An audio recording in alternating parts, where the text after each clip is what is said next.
बच्चों, हम बात कर रहे हैं अध्याय 3 कंपनी के वित्तीय विवरण, जिसमें पिछले वीडियोस में कंपनी के वित्तीय विवरण का प्रारूप क्या होता है, वित्तीय विवरणों में क्या क्या शामिल किया जाता है, उसके बारे में हमने बात की और साथ ही साथ तुलन पत्र की एक मद शेयर होल्डर फंड में शामिल किए जाने वाले उपशीर्षकों के बारे में हमने बात की थी। आज के इस भाग में तुलन पत्र की बाकी जो मदें हैं उनके बारे में हम बात करेंगे, बाकी जो शीर्षक और उपशीर्षक हैं और उन उपशीर्षकों में क्या क्या शामिल किया जाता है, इन सभी की बात आज के वीडियो में करेंगे। साथ ही साथ आपकी पाठ्य पुस्तक का उदाहरण संख्या 2 और 5 भी हल करेंगे। तो आइए शुरू करते हैं कंपनी के तुलन पत्र की मदें। जैसा कि आपने पिछले वीडियो में देखा था कि एक निगम का, एक कंपनी का तुलन पत्र आपको वर्टिकल फॉर्म यानी कि ऊर्ध्वाकार रूप में बनाना है, जिसमें लायबिलिटीज की मदों को ऊपर और योग लगाने के बाद असेट्स की मदों को लिखना है। अगर मैं मुख्य शीर्षकों की बात करूं तो आपने इस प्रारूप में यह देखा है कि दायित्व पक्ष की ओर मुख्यतः 4 हेडिंग्स लगाई जाती हैं।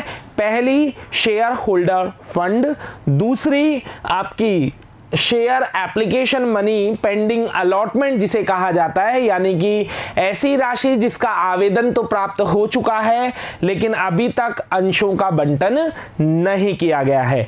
तीसरी हेडिंग जो आप लगाते हैं वो लगाते हैं नॉन करंट लायबिलिटीज और चौथी हेडिंग आप लगाते हैं करंट लायबिलिटीज।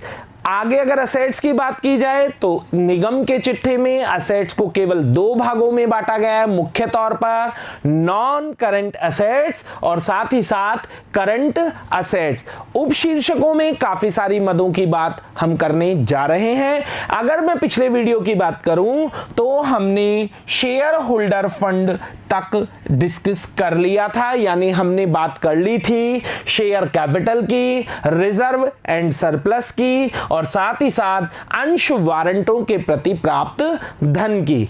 अब हम आगे की हेडिंग शुरू करने जा रहे हैं। तो जो दूसरा शीर्षक है वो है आवंटन लंबित रहे लेकिन आवेदन राशि प्राप्त हो जाए, यानी कि यह स्थिति ऐसी है जिसमें कंपनी ने अंश निर्गमित किए हैं, आवेदन राशि प्राप्त कर ली है लेकिन अभी अंशों का बंटन होना बाकी है और कंपनी के चिट्ठा बनाने की तारीख, तुलन पत्र बनाने की तारीख आ चुकी है, यानी कि एप्लीकेशन मनी प्राप्त हो चुकी है लेकिन अंशों का बंटन करना बाकी है और आपको बैलेंस शीट बनानी है। तो ऐसी स्थिति में कंपनी अधिनियम 2013 में स्पष्ट तौर पर कहा गया है कि ऐसी राशि को समता एवं दायित्व पक्ष की ओर अलग से हेडिंग लगाकर दिखाया जाएगा। यदि किसी कंपनी द्वारा अंशों पर आवेदन राशि को तो प्राप्त कर लिया गया है लेकिन अभी चिट्ठा बनाने की तिथि तक अंशों का आवंटन नहीं हुआ है तो इस राशि को इस शीर्षक के अंतर्गत अलग से ही दर्शाया जाएगा और शीर्षक होगा share application money received and pending allotment. अब बात करते हैं दायित्व पक्ष के तीसरे मुख्य शीर्षक की, जो कि है नॉन करंट लायबिलिटी यानी गैर चालू दायित्व। गैर चालू दायित्व होते क्या हैं? अगर इसको परिभाषित तौर पर देखा जाए तो यह कहा गया है कि गैर चालू दायित्व ऐसे दायित्व हैं जो कि चालू दायित्व नहीं है। चालू दायित्व की अगर बात की जाए तो चालू दायित्व ऐसे दायित्व होते हैं जिनका भुगतान 12 माह के भीतर भीतर कंपनी को करना है। इसका मतलब यह हुआ कि गैर चालू दायित्व वो होंगे जिनका भुगतान कंपनी को 12 माह के बाद और बहुत 12 माह के बाद और उसके भी काफी बाद तक करना है, यानी कुल मिलाकर जिनकी अवधि 12 माह से कम है, जिन्हें कंपनी को 12 माह के अंदर अंदर चुकाना है, वो चालू दायित्व और बाकी सभी नॉन करंट लायबिलिटीज यानी कि गैर चालू दायित्व होंगे। अब गैर चालू दायित्व में कौन कौन से शीर्षक मतलब कौन कौन से उपशीर्षक हैं उनकी बात करते हैं। पहले तो गैर चालू दायित्व वह दायित्व जो चालू दायित्व नहीं है, यानी जिसमें चालू दायित्व की विशेषताएं नहीं है और जिनका भुगतान अवधि 12 माह से ज्यादा है। इसका पहला जो उपशीर्षक है वो है दीर्घकालीन ऋण। नाम से स्पष्ट हो रहा है ऐसे ऋण जो कि 12 माह के बाद चुकाए जाएं वे सभी दीर्घकालीन ऋणों की श्रेणी में आएंगे और ऐसे ऋणों को कंपनी नॉन करंट लायबिलिटी शीर्षक में लॉन्ग टर्म बोरोविंग उपशीर्षक के अंतर्गत दिखाती है। वो क्या क्या है? दीर्घकालीन ऋणों से आशय कंपनी द्वारा लिए गए ऐसे ऋणों से है जो ऋण लेने की तिथि से 12 माह के पश्चात दे हो। अब ये कुछ भी हो सकते हैं, 5 साल, 10 साल, 4 साल, ये सभी दीर्घकालीन ऋण कहलाएंगे और इन्हें शीर्षक के अंतर्गत दिखाया जाएगा। ऐसी कौन कौन सी मदें हैं? बॉन्ड, ऋण पत्र। देखिए, जैसा कि आपको ऋण पत्रों के निर्गमन और शोधन वाले अध्याय में बताया गया था कि जब आप चिट्ठा बना रहे हैं तो ऋण पत्रों को समता एवं दायित्व पक्ष में नॉन करंट लायबिलिटी शीर्षक के नीचे लॉन्ग टर्म बोरोविंग उपशीर्षक के नीचे दिखाया जाता है। तो ये वही बात है कि लॉन्ग टर्म बोरोविंग में ऋण पत्रों को शामिल किया जाता है। लेकिन एक विशेष बात कि मान लीजिए कोई दीर्घकालीन ऋण या कोई ऋण पत्र चिट्ठा बनाने के 12 माह के अंदर अंदर दे हूं। अब आप बोलेंगे ये कैसे हो सकता है? मान लीजिए 2021 31 मार्च को आप बैलेंस शीट बना रहे हैं और आपको 30 सितंबर 2021 को कुछ ऋण पत्रों का शोधन करना है। ऐसी सिचुएशन में मान लीजिए 10,000 ऋण पत्र हैं जिसमें से 2,000 ऋण पत्रों का शोधन करना है। तो इसका मतलब ये हुआ कि जो 8,000 ऋण पत्र हैं वो तो लॉन्ग टर्म बोरोविंग होंगे, लेकिन जो 2,000 ऋण पत्र हैं वो तो अब लॉन्ग टर्म बोरोविंग की परिभाषा में नहीं आते हैं, क्योंकि आने वाले 12 माह के अंदर आपको उनका भुगतान करना होगा। ऐसी स्थिति में उन ऋण पत्रों को अदर करंट लायबिलिटी एक हेडिंग आएगी चिट्ठे के दायित्व पक्ष में, सब हेडिंग करंट लायबिलिटीज के नीचे, उसमें आपको दिखाना है। तो वो यही बात कर रहा है, यदि दीर्घकालीन ऋणों का कुछ भाग स्थिति विवरण के कायमे हो, आपके 12 माह के भीतर दे हो, तो उस भाग को अन्य चालू दायित्व अदर करंट लायबिलिटी शीर्षक के अंतर्गत current maturity of long term डेब्ट के नाम से दिखाया जाएगा। अगली बात करें तो अगला उपशीर्षक है नॉन करंट लायबिलिटी में स्थगित कर दायित्व डेफर्ड टैक्स लायबिलिटी। ये क्या होती है? आप सभी जानते हैं कि लेखांकन की आय अलग और कर आधार की आय अलग होती है। आयकर अधिनियम के जो प्रोविजंस हैं वो इनकम को अलग तरीके से कैलकुलेट करता है, जबकि लेखांकन में आय अपने सिद्धांतों के आधार पर गणना की जाती है। तो इन दोनों की आयों में अंतर होने पर दोनों पर बनने वाले कर की राशि में भी अंतर होता है। तो डेफर्ड टैक्स लायबिलिटी कब उत्पन्न होगी? स्थगित कर दायित्व उस समय उत्पन्न होता है जब लेखांकन आय कर योग्य आय से अधिक होती है। यानी कि कर योग्य आय जो इनकम टैक्स डिपार्टमेंट की नजर में जो आपकी आय है वो कम है और लेखांकन आय ज्यादा है, तो ऐसी सिचुएशन में स्थगित कर दायित्व उत्पन्न होगा और उसे नॉन करंट लायबिलिटी शीर्षक के नीचे डेफर्ड टैक्स लायबिलिटी उपशीर्षक के नाम से दिखा दिया जाएगा। अगला उपशीर्षक है अन्य दीर्घकालीन ऋण। इसमें क्या क्या शामिल किया जाएगा? ऐसी व्यापारिक देयताएं जो 12 माह के पश्चात दे हो। व्यापारिक देयताएं यानी कि ट्रेड पेबल जो मुख्यतः 12 माह से कम की अवधि की होती है, लेकिन कई बार कुछ ट्रेड पेबल क्रेडिटर और बीपी जो हैं वो 12 माह से ज्यादा के हों तो फिर उन्हें करंट लायबिलिटी यानी चालू दायित्व में नहीं लिया जा सकता, तो फिर उन्हें अदर लॉन्ग टर्म लायबिलिटीज में लिया जाएगा। इसी तरीके से अन्य में क्या हो सकता है? जैसे कि आपने देखा है कि प्रीमियम और रिडम्पशन जो शोधन के समय दी जाती है उसे निर्गमन के समय ही प्रीमियम और रिडम्पशन के नाम से जर्नल रजिस्ट्री में क्रेडिट किया जाता है, तो वो आपकी पुस्तकों में क्रेडिट के होकर खाता खुल जाता है, जबकि वो शोधन के समय वापस डेबिट होती है। ऐसा आपने ऋण पत्र वाले निर्गमन में पढ़ा है। तो प्रीमियम और रिडम्पशन को long term borrowing other long term borrowing के नीचे दिखाया जाएगा यदि आपने उसका खाता निर्गमन के समय ही खोल लिया है। अगला उपशीर्षक है दीर्घकालीन आयोजन। दीर्घकालीन आयोजनों को समझने से पहले हमें आयोजन का मतलब समझना होगा। संस्थाएं रूढ़िवादिता अवधारणा का पालन करने के कारण भविष्य में होने वाली हानियों के लिए पहले से ही प्रावधान कर लेती है। अब यदि ऐसी हानियां, ऐसे दायित्व 12 माह बाद उत्पन्न हो तो वो कहलाएंगे दीर्घकालीन आयोजन, और यदि 12 माह के पहले उत्पन्न हो तो वो कहलाएंगे अल्पकालीन आयोजन। तो दीर्घकालीन आयोजन वे सभी आयोजन जिनके विरुद्ध दावे स्थिति विवरण की तिथि से 12 माह पश्चात चुकाए जाने की संभावना है। बिल्कुल चुकाए जाना तय नहीं है, लेकिन चुकाए जाने की संभावना है, और उन्हें लॉन्ग टर्म प्रोविजन के अंतर्गत दिखाया जाता है। जैसे कि कर्मचारी हितों के लिए आयोजन, जैसे कि प्रोविडेंट फंड, ग्रेचुइटी फंड, ये कर्मचारियों से संबंधित बनाए जाते हैं, और सामान्यतः इनके जो चुकाने की तारीख है वो 12 माह के अंदर अंदर नहीं होती है, अतः इन्हें लॉन्ग टर्म प्रोविजंस में शामिल किया जाता है।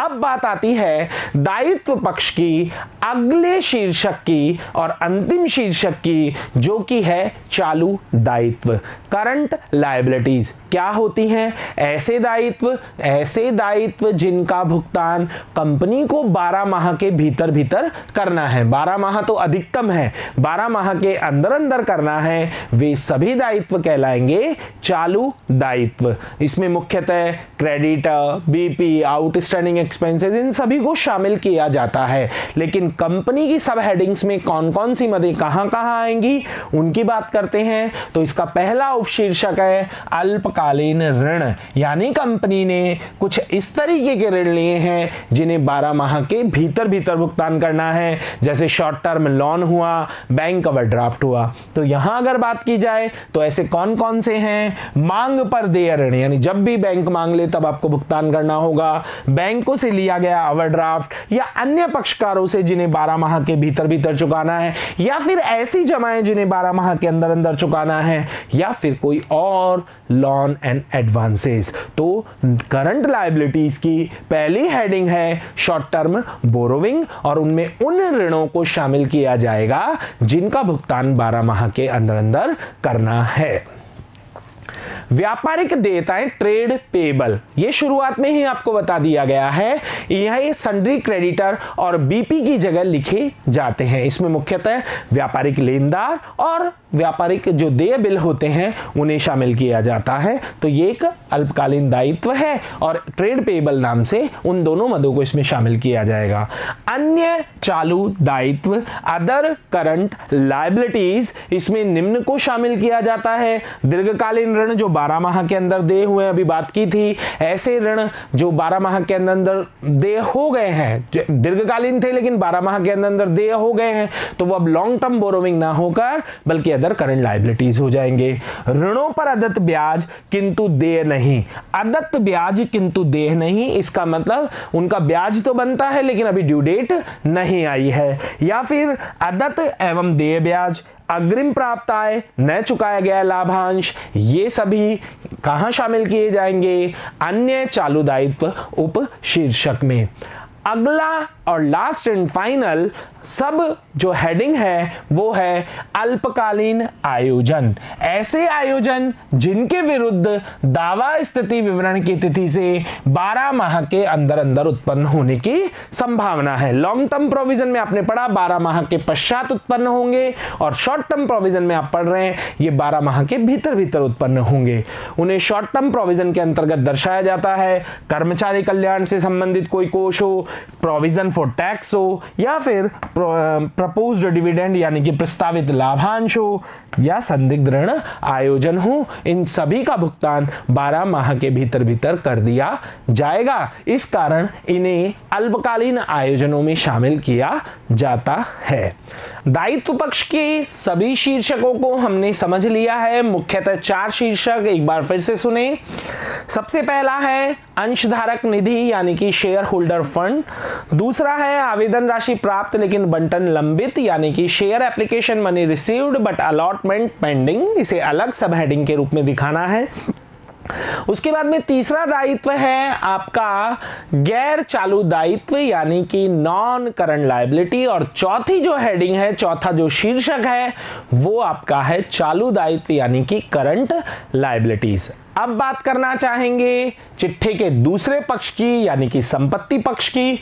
उसमें कौन कौन सी मदों को शामिल किया जाता है, तो संपत्तियों के स्पष्टीकरण में मुख्यतः हेडिंग्स की अगर बात की जाए तो सिर्फ दो हेडिंग्स हैं। पहली आपकी गैर चालू संपत्तियां यानी कि नॉन करंट असेट्स, और दूसरी है करंट असेट्स। तो आइए बात करते हैं सबसे पहले गैर चालू संपत्तियां। ऐसी संपत्तियां जो चालू संपत्तियां नहीं है, यानी कि ऐसी संपत्तियां जिनमें चालू संपत्तियों की विशेषताएं नहीं पाई जाती। चालू संपत्तियां में कौन कौन सी विशेषताएं होती हैं? ऐसी संपत्तियां जो 12 माह के भीतर भीतर रोकड़ में बदल जाती हैं, जिनका संबंध पूर्णतः व्यापार से होता है, जो व्यापार करने के लिए व्यापार में रखी गई है, वे सभी चालू संपत्तियां कहलाती हैं। गैर चालू संपत्ति में पहला जो उपशीर्षक है वो है स्थायी संपत्तियां। नाम से स्पष्ट है, वे संपत्तियां जिन्हें व्यवसाय में उपयोग के लिए रखा जाता है, विक्रय के लिए नहीं। यानी इन संपत्तियों को यदि एक बार व्यापार में क्रय कर लिया जाता है तो ये व्यापार में निरंतर उपयोग होती रहती हैं, इन्हें कभी बेचा नहीं जाता, इन्हें कभी रोकड़ में परिवर्तित नहीं किया जाता। हाँ, कार्य क्षमता या जीवन काल समाप्त हो जाने के बाद कबाड़ के रूप में इन संपत्तियों को बेचना एक अलग चीज है, लेकिन इनके जीवन काल के दौरान तो इन संपत्तियों का लगातार उपयोग ही किया जाता है। स्थायी संपत्तियों में कौन कौन सी संपत्तियां शामिल की जाएंगी? पहली है मूर्त संपत्तियां, टेंजिबल असेट्स। टेंजिबल असेट्स नाम से स्पष्ट है, मूर्त ऐसी संपत्तियां जिन्हें देखा जा सकता है, छुआ जा सकता है, महसूस किया जा सकता है, वे सभी संपत्तियां टेंजिबल असेट्स कहलाती हैं। जैसे कि भवन, फर्नीचर, मशीन, प्लांट, व्हीकल, ये सभी संपत्तियां मूर्त संपत्तियों के उदाहरण हैं। तो यदि building, plant, machinery, furniture, vehicle आपको दिखाने हैं तो आप टेंजिबल असेट्स के नीचे दिखाएंगे। अब बात करते हैं अमूर्त संपत्तियां यानी कि इंटैंजिबल असेट्स। ऐसी संपत्तियां जिन्हें देखा नहीं जा सकता, छुआ नहीं जा सकता, केवल क्या किया जा सकता है? महसूस किया जा सकता है। वे संपत्तियां कहलाती हैं अमूर्त संपत्तियां। अमूर्त संपत्तियों में जैसे मुख्य तौर पर गुडविल है, पेटेंट है, ट्रेडमार्क है, कॉपीराइट है, लाइसेंस है, बहुत सारी ऐसी मदें हैं जो कि इंटेंजिबल असेट्स उपशीर्षक सब हेडिंग के नीचे दिखाई जाएंगी। अगला फिक्स्ड असेट्स के नीचे जो सब हेडिंग है वो क्या है? पूंजीगत कार्य जो प्रकृति पर है, यानी कैपिटल वर्क इन प्रोग्रेस। यानी ऐसी संपत्ति जो अभी तक तैयार नहीं हुई है, मूर्त है, जैसे किसी भवन का काम चल रहा है या फिर किसी ऑफिस का काम चल रहा है या कोई मशीन अभी तैयार हो रही है, तो वो सभी कहलाती है कैपिटल वर्क इन प्रोग्रेस। इसका चौथा जो आइटम है फिक्स्ड असेट्स का वो है अमूर्त संपत्तियां जो विकास की दशा में है, यानी कि ऐसी इंटेंजिबल असेट्स जो अभी कार्य प्रगति पर है, जैसे कि पेटेंट को ले सकते हैं आप, अभी उस पर काम चालू है, काम जारी है।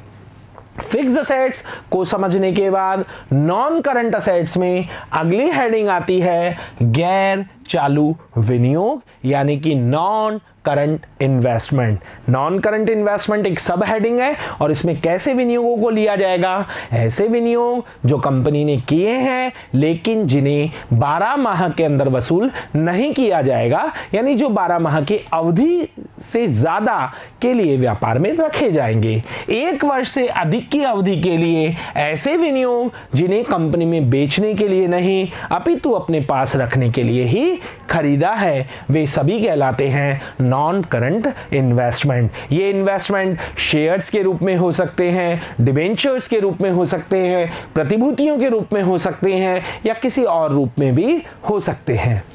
अगली जो सब हेडिंग है वो है स्थगित कर संपत्तियां।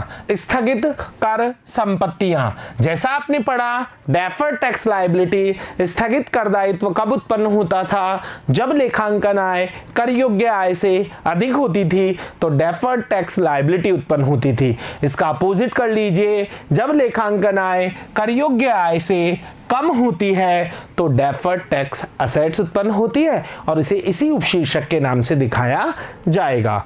दीर्घकालीन ऋण एवं अग्रिम, ऐसे ऋण एवं अग्रिम जो 12 माह के अंदर वापस प्राप्त होने की संभावना नहीं है। जैसे मान लीजिए, इसका उदाहरण ले सकते हैं, कंपनी ने टेलीफोन कनेक्शन लेने के लिए कुछ राशि जमा कराई जो कनेक्शन वापस करने के बाद आपको प्राप्त हो जाएगी, लेकिन वो काफी लंबे समय बाद जब तक कनेक्शन चालू रहेगा तब तक वो राशि डिपॉजिट रहेगी। तो इस तरह की मदों को दीर्घकालीन ऋण एवं अग्रिम में शामिल किया जाता है।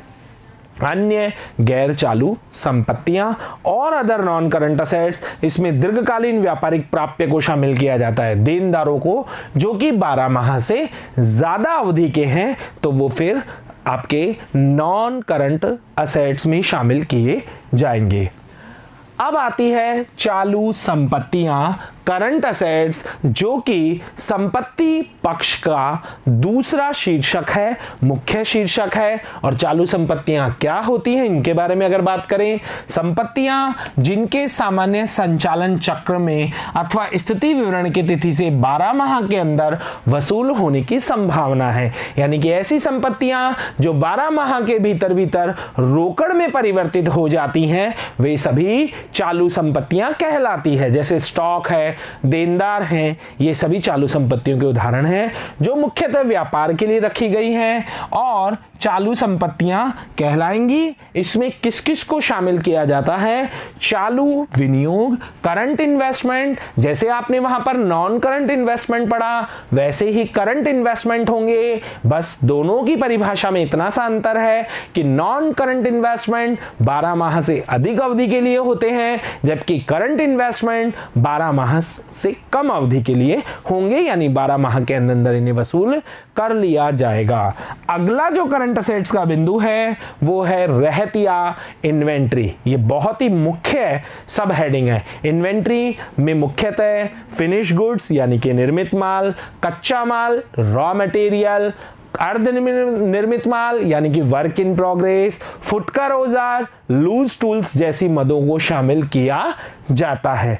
व्यापारिक प्राप्य जो कि बने हैं देनदार और बीआर से, इसमें देनदार और बीआर को शामिल किया जाता है। अगली मद है नकद एवं नकद तुल्य, कैश एंड कैश इक्विवेलेंट। दो मदे हैं, कैश एंड कैश इक्विवेलेंट।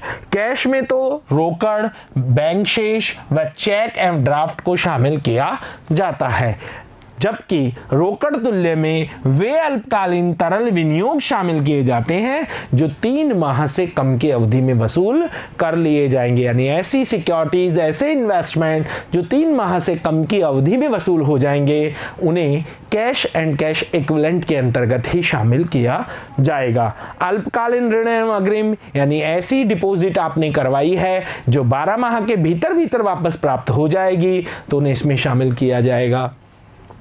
अन्य चालू संपत्तियां, अदर करंट असेट्स, इस शीर्षक के अंतर्गत वे सभी चालू संपत्तियां शामिल की जाएंगी जो उपरोक्त किसी भी शीर्षक में शामिल नहीं की गई है, जो ना तो इन्वेंट्री में या फिर ट्रेड रिसीवेबल में किसी भी में शामिल नहीं हुई है, तो बाकी बची हुई मदें अदर करंट असेट्स में डाल दी जाएंगी, जैसे कि prepaid expenses, advance to supplier, advance tax आदि मदों को इसमें शामिल किया जाएगा।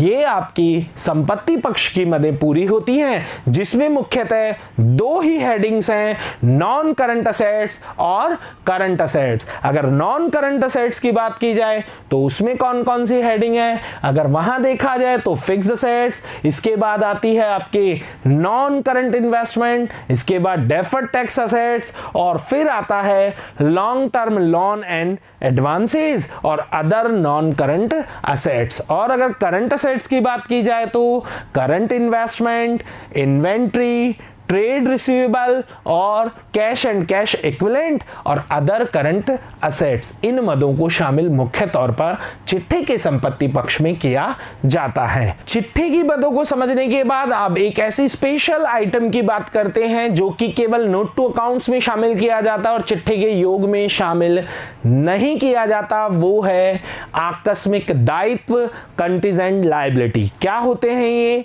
जो वर्तमान में तो दायित्व नहीं है, आकस्मिक दायित्व ऐसे दायित्व हैं जो कि वर्तमान में तो दायित्व नहीं है किंतु भविष्य के किसी घटना के घटने पर वे दायित्व हो भी सकते हैं और नहीं भी। इन्हें संदिग्ध दायित्व कहा जाता है और चिट्ठे की तिथि को इन्हें नोट टू अकाउंट्स में शामिल किया जाता है क्योंकि इन्हें चिट्ठे के योग में अभी शामिल नहीं किया जा सकता क्योंकि ये वर्तमान में दायित्व नहीं है। इसके उदाहरण है जैसे कि न्यायालय में चल रहे दावे, उनका फैसला आने पर ही हो सकता है कंपनी को भुगतान करना पड़े। चिट्ठे को समझने के बाद, चिट्ठे की मदों को समझने के बाद अब हम आपकी पाठ्य पुस्तक के उदाहरण लेते हैं। उदाहरण संख्या 2, अंबा लिमिटेड के 31 मार्च 2017 के तुलन पत्र में निम्नलिखित मदों को दर्शाएं। अंबा लिमिटेड नाम की कंपनी दी गई है जिसकी कुछ मदें दी गई हैं और अब आपको कंपनी का चिट्ठा बनाना है। तो कंपनी के चिट्ठे को पूरे तरीके से आप पूरी मदों को समझ चुके हैं, पूरी मदों को आप देख चुके हैं। अब आपको देखना है कि इन मदों को किस हेडिंग और सब हेडिंग के अंतर्गत लिया जाएगा। पहली मद है 8% डिबेंचर, तो इसे नोट टू अकाउंट्स में हम लेंगे लॉन्ग टर्म बोरोविंग के नीचे और चिट्ठे में हम शामिल करेंगे नॉन करंट लायबिलिटीज के नीचे। समतांश पूंजी, इसे नोट टू अकाउंट्स में तो शेयर कैपिटल सब हेडिंग के नीचे लिया जाएगा और वहां पर चिट्ठे में से शेयर होल्डर फंड के नीचे शामिल किया जाएगा। सिक्योरिटीज प्रीमियम को रिजर्व एंड सरप्लस में लेंगे। प्रारंभिक व्यय, प्रारंभिक व्यय के लिए आपको प्रोविजन बताना चाहेंगे। लेखा मानक 26 के अनुसार जो प्रारंभिक व्यय हैं इन्हें सिक्योरिटीज प्रीमियम से अपलिखित कर लेना है और यदि वो ना हो तो लाभ हानि विवरण से अपलिखित कर देना है। लेखा मानक 26 के अनुसार तो ऐसा ही करना है। तो यहां पर प्रतिभूति प्रीमियम भी है और लाभ हानि का शेष भी दे रखा है, तो इससे इसे अपलिखित कर लिया जाएगा। तो चिट्ठे में से ले जाने की आवश्यकता नहीं है, ये नोट टू अकाउंट्स में ही समायोजित हो जाएगा। तो लाभ हानि विवरण को भी रिजर्व एंड सरप्लस में दिखाएंगे और उसमें से प्रारंभिक व्ययों को लेस करेंगे।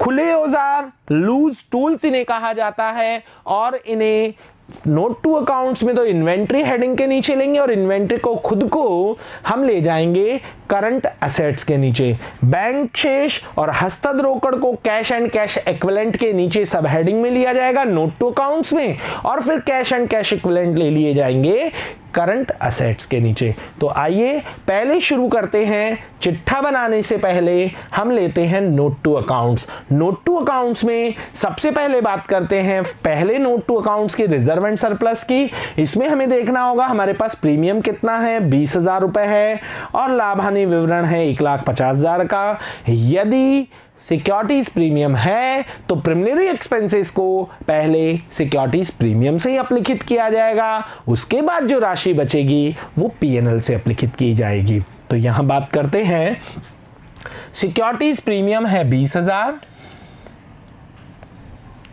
और प्रीलिमिनरी एक्सपेंसेस आपको दे रखे हैं 40,000।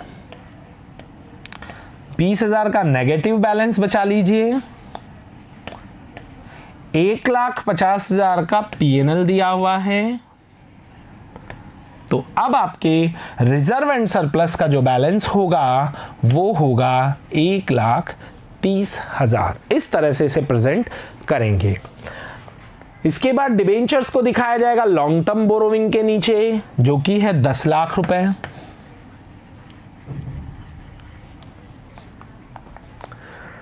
अब बात करते हैं लूज टूल्स जिसे कि इन्वेंट्री सब हेडिंग के नीचे ले जाएंगे और बैंक शेष और कैश इन हैंड को ले जाएंगे कैश एंड कैश इक्विवेलेंट के नीचे। तो यहां अगर बात की जाए तो नोट टू अकाउंट्स में इन्वेंट्री नाम की सब हेडिंग लगाई हुई है, इसमें लूज टूल्स का अमाउंट लिख दिया जाएगा जो कि है 20,000 रुपए।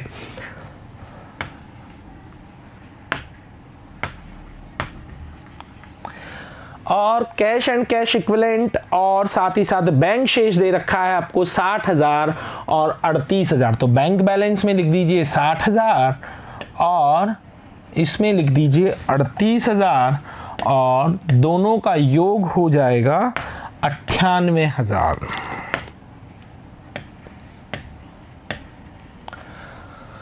नोट टू अकाउंट्स को तैयार कर लेने के बाद अब बात करते हैं चिट्ठे की। इक्विटी एंड लायबिलिटीज हेडिंग के नीचे शेयर होल्डर फंड, जिसमें शेयर कैपिटल आपको दी गई है 50 लाख रुपए, उसका हमने नोट टू अकाउंट्स नहीं लगाया क्योंकि एक सिंगल आइटम है। इसके बाद में अगर बात की जाए तो रिजर्व एंड सरप्लस का बैलेंस आपने निकाला है 1,30,000 रुपए। नॉन करंट लायबिलिटी में लॉन्ग टर्म बोरोविंग आपने 10 लाख रुपए जो कि डिबेंचर्स को दिखाया है। असेट्स में आते हैं तो नॉन करंट असेट्स का कोई आइटम नहीं है, तो यहां बात करते हैं करंट असेट्स की। इन्वेंट्री जो कि 20,000 रुपए लूज एंड टूल्स को आपने दिखाया था और 98,000 रुपए कैश एंड कैश इक्विवेलेंट को। अगर बात करें इस चिट्ठे के योग की तो योग नहीं लगा सकते हैं क्योंकि चिट्ठे में जो मदें दी गई हैं प्रश्न में वो अधूरी हैं। केवल यहां पर मदों को दर्शाने के लिए कहा गया है कि आप बैलेंस शीट में किस तरीके से मदों को दर्शाएंगे, तो वो हमने शो ऑफ कर दिया है। अब बात करते हैं आपकी पाठ्यपुस्तक के उदाहरण संख्या 5 की। आरुषि लिमिटेड ने 5,000 10% ऋण पत्र 100 रुपए प्रत्येक का सममूल्य पर निर्गमन किया, जो 5 वर्ष पश्चात 5% प्रीमियम पर शोधित होने हैं। इन मदों को कंपनी के तुलन पत्र में दर्शाइए। तो हम अगर इस सवाल को पढ़ें तो कौन कौन सी मदें हैं जो शामिल की जाएंगी, तो गौर कीजिएगा। यहां आपसे अगर निर्गमन की बात करूं तो क्या जर्नल प्रविष्टि होगी, bank account debit to debenture application and allotment जिसका अमाउंट होगा 5 लाख रुपए। शोधन प्रीमियम पर किया जाएगा 5% प्रीमियम, 5 लाख का 5% प्रीमियम 25,000 रुपए होता है। और निर्गमन के समय ही यदि शोधन का प्रीमियम ज्ञात हो तो उसे निर्गमन की हानि मानते हुए निर्गमन के समय ही डेबिट किया जाता है। तो एंट्री होगी debenture application and allotment account debit, loss on issue of debenture account debit to debenture to premium on redemption. अब जरा गौर कीजिएगा, इन एंट्रीज में ही आपकी बैलेंस शीट छिपी हुई है। डिबेंचर को long term borrowing subheading के नीचे दिखाएंगे नोट टू अकाउंट्स में। बैंक बैलेंस 5 लाख रुपए होगा जो कि करंट असेट्स में कैश एंड कैश इक्विवेलेंट के नीचे चला जाएगा। 2 मदें और loss on issue of debenture और premium on redemption. Loss on issue of debenture को आपने 25,000 से डेबिट किया और प्रीमियम ऑन रिडेम्पशन को आपने 25,000 से क्रेडिट किया। तो loss on issue of debenture को तो निर्गमन वाले वर्ष में ही स्टेटमेंट ऑफ पीएनएल से अपलिखित कर दिया जाएगा। यहां स्टेटमेंट ऑफ पीएनएल नहीं दे रखा है तो हम स्टेटमेंट ऑफ पीएनएल को 0 मानते हुए 25,000 रुपए जब उससे घाटा चार्ज करेंगे तो उसका ऋणात्मक शेष हो जाएगा। तो रिजर्व एंड सरप्लस में 25,000 रुपए ऋणात्मक शेष के रूप में दिखाए जाएंगे। और प्रीमियम और रिडम्पशन नाम का खाता आपकी बुक्स में तब तक खुला रहेगा जब तक आप इन ऋण पत्रों का शोधन नहीं कर देते। तो प्रीमियम और रिडम्पशन को कहां दिखाया जाएगा, ये एक लॉन्ग टर्म लायबिलिटी होगी क्योंकि शोधन 5 साल बाद होगा। तो इसे अदर लॉन्ग टर्म बोरोविंग शीर्षक के नीचे दिखाया जाएगा। तो आइए तैयार करते हैं note to accounts, reserve and surplus, long term borrowing, other long term borrowing and cash equivalent. तो आइए सबसे पहले बात करते हैं नोट टू अकाउंट्स की। रिजर्व एंड सरप्लस 25,000 रुपए बैलेंस होगा नेगेटिव। लॉन्ग टर्म बोरोविंग ये हैं आपके 5,000 डिबेंचर 100 रुपए वाले, तो 5 लाख रुपए ये हो गए। अदर लॉन्ग टर्म लायबिलिटीज ये 25,000 रुपए जो आपको शोधन के समय चुकानी है, लेकिन आपके बुक्स में निर्गमन के समय है इसका खाता खुल गया है तो इसे अदर लॉन्ग टर्म बोरोविंग के नाम से दिखाएंगे। और कैश एंड कैश इक्विवेलेंट में 5 लाख रुपए कैश एट बैंक के नाम से लिखे जाएंगे। ये 4 नोट टू अकाउंट्स तैयार हो जाने के बाद अब इसे लेकर चलते हैं बैलेंस शीट में। बैलेंस शीट की अगर बात की जाए तो आपके सामने बैलेंस शीट का फॉर्मेट है। यहां पर इक्विटी एंड लायबिलिटीज नाम की हेडिंग है। शेयर होल्डर फंड में शेयर कैपिटल नहीं है। रिजर्व एंड सरप्लस जो कि 25,000 का नेगेटिव बैलेंस है। लॉन्ग टर्म बोरोविंग 5 लाख रुपए जो कि आपने नोट टू अकाउंट्स में तैयार की है। अदर लॉन्ग टर्म लायबिलिटीज 25,000 रुपए। तो आपकी बैलेंस शीट का योग आता है 5 लाख रुपए। असेट साइड की बात की जाए तो नॉन करंट असेट्स नाम की कोई मद नहीं है, लेकिन करंट असेट्स में लिखा जाएगा कैश एंड कैश इक्विवेलेंट जो कि है 5 लाख, और ये टोटल आपका लगा दिया जाएगा।